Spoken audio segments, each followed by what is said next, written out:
you've obviously got yourself a contract. You parachute into the Storm. Yep. As a 17-year-old. Yeah, pretty much. So I went down. I was in year 12 still, and I had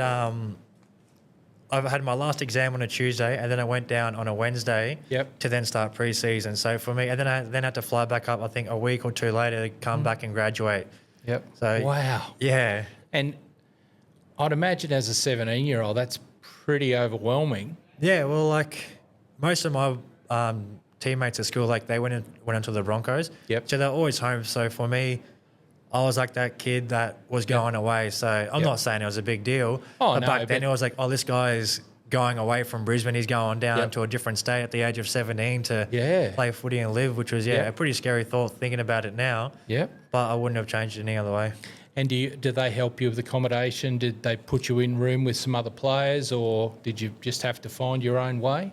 Yeah, so luckily enough for me, the Storm, they had a host family. So I was their first. I was their guinea pig. I was their first ever one. Yeah. Okay. I don't know how it came about between those two, like the club and the family I stayed with, but their surname's Wade, and they looked after a lot of players after me, like Scott Drinkwater, awesome. Tino, Fa'asua, Moali. There's a heap now that they've done. They've gone through into the NRL. So awesome. Yeah.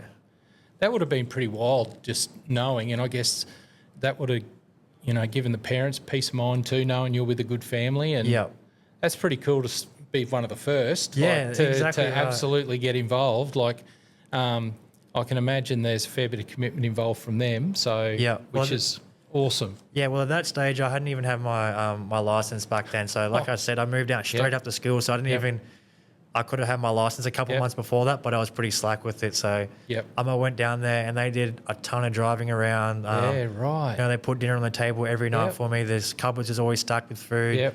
They did a lot of my washing. So honestly, it was like home away for home for me. They did a great job, and they still do a great job looking after players. What special people. That's pretty awesome, isn't it? I mean, to do that, they're obviously big fans. Yeah, they are. So they have a son. They've been supporters since day dot.